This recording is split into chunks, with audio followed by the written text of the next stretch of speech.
Welcome to the next installment of my sci-fi novel, Chasing the Unseen, Chapter 18.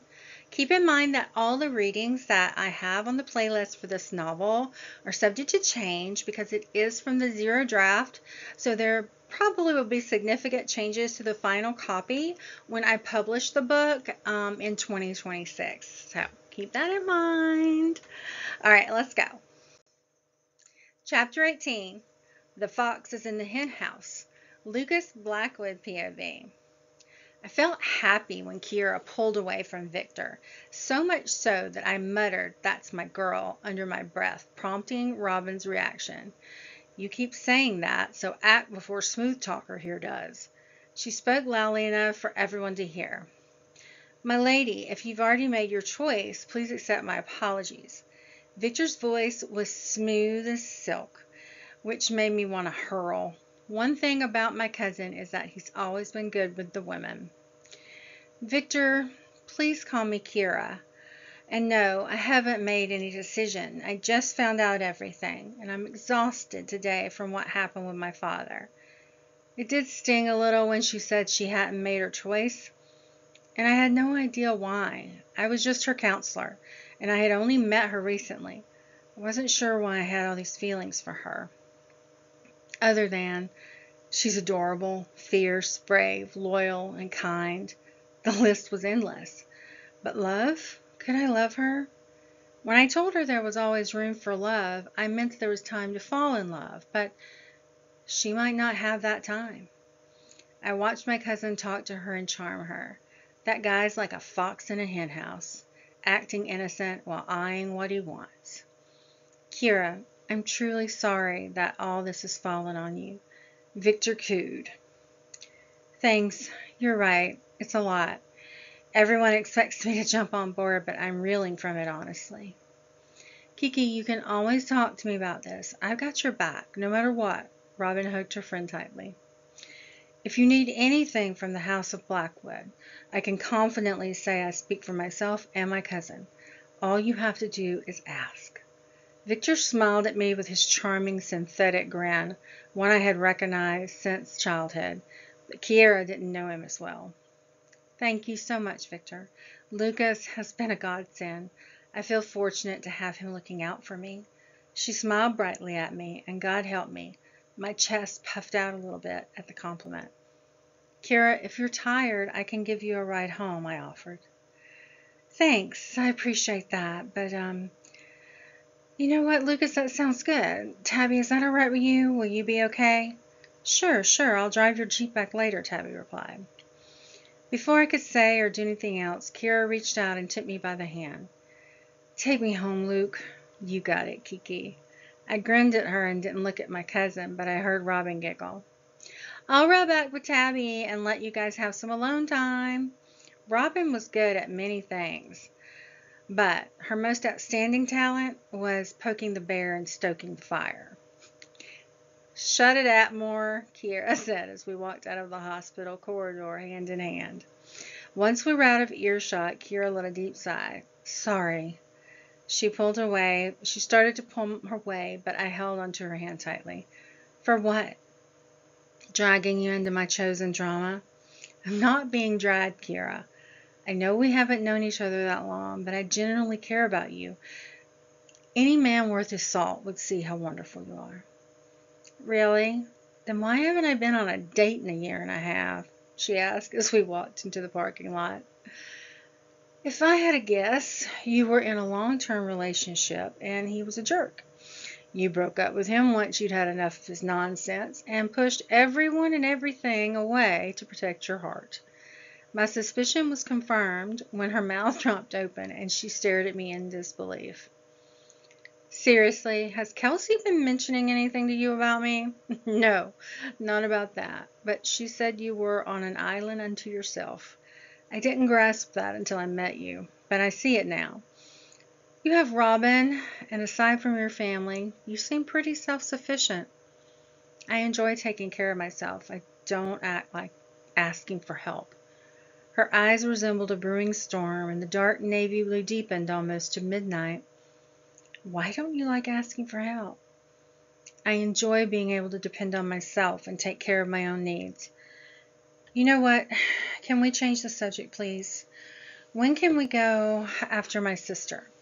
Her eyes were glassy with unshed tears, and I wondered if I should press her for answers, but seeing her tears in her eyes affected me deeply, right down to my soul. I'll follow up with my mom, and I'll send you every report that comes in, I promise. She nodded without saying anything and turned into her car seat and looked out the passenger window of my truck. She remained silent the rest of the way home, crossing the bridge to reach her house, where Starlight Manor stood magically. The trees and moss hung over the path, creating a serene atmosphere.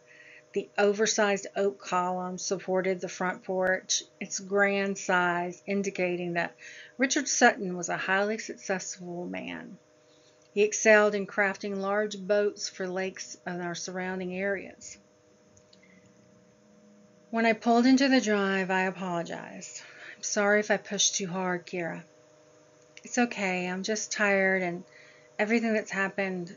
Can we just let it go right now? Sure. Great. Do you want to come inside? Robin's mom brought over more food. We'll have casseroles until next year. She laughed. It was her genuine laugh, not forced or nervous. I could eat. We should talk about Victor, too. There's a lot I need to catch you up on. Yeah, he was smooth. He could slide off silk sheets, she snorted. I laughed out loud as we walked into the kitchen and indulged in food and desserts. If I've said it once, I'll repeat it again. You are a good time, Kiera. I'm glad you believe that, since we might be tied together forever. She sighed and sunk into the kitchen nook by the window. That's why I want to discuss Victor with you. He's one of the people I mentioned before. He'll be competing for your attention. I'm not saying he's evil, but he is under Ursula's influence, and I'm uncertain about what he's capable of. There's something underlying in that comment. What happened? Kiera's blue eyes were fixed on me, questioning it, every thought I have. There was a coup about 15 years ago. After Mom died? Yes. We never really got to the heart of who was responsible for what transpired. Most of the insurrectionists perished in the struggle, and those who were survived were picked off by a sniper's nest that wasn't one of the loyalist positions. You think your aunt might be involved? No, but maybe she could have orchestrated it. I think Victor was the one who might have shot the others. I'm not sure, but he's an outstanding marksman with various types of weapons. I know your aunt can be challenging, but Luke, this is an accusation that's serious. Technically, I'm the queen. What am I supposed to do with this information? I forget sometimes that she is my queen. She's so approachable and easy to bounce ideas off of that I tend to be too informal. There's nothing you can do. There's no proof, and you might be right. It could be my bias against them because of the tensions between our families. I mean, Victor isn't a monster. I mean, he's done some wicked things here and there to get ahead, but nothing illegal. Yeah, if being a smarmy jackass were a crime, half my town would be behind bars. She laughed again, and my heart raced faster when she reached across the kitchen table to shake my arm playfully. I dislike eating and running, but I have to check the woods to ensure we don't have any more turnlings out there. You know what? Let me go with you. I knew better than to try and stop her, but I attempted anyway. Kiera, this could be risky. Well, it seems I come from a long line of warriors, so I'm going. All right, well, put on some jeans, thick ones if you have them, some boots, and a long-sleeve tee, please. Okay, I'll be right back. I'll go change. I waited, staring at the woods, wondering if I had missed something. Animals continued to appear drained of blood. The townsfolk seemed to steer clear of the forest and woods surrounding the town, which was good. I'm ready. Kiera bounced into the room, looking as though we were going on a date. She had followed my instructions, though, down to a T. All right, let's roll. We ventured into the forest, which seemed again like a magical fairyland.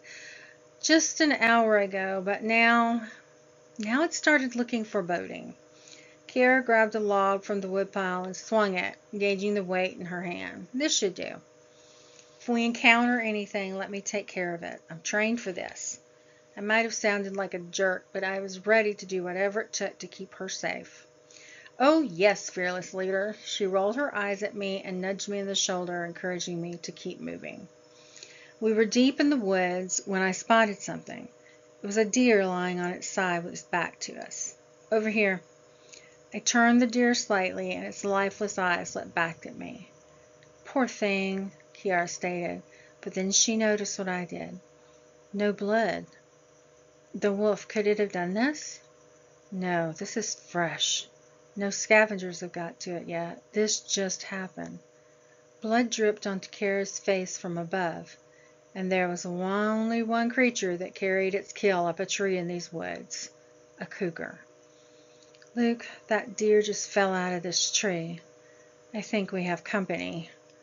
I think you're right. Back away slowly and... Before more could be said, a large cougar with a set of vampire teeth leaped to the ground, roaring and prepared to fight. I was still backing up when my foot caught on something, causing me to fall backward. The animal lunged at me, but Kiera jumped in front of me. Hey, cougar, over here, she shouted. She took off running. The big cat chased her after letting out the most terrifying growl I've ever heard. Kiera, no! She yelled back over her shoulder, I'm headed toward the river. I'm going to the river. She shouted as I ran to catch up. I summoned my sword of light, hoping that I could reach her in time. Okay, I hope you enjoyed it.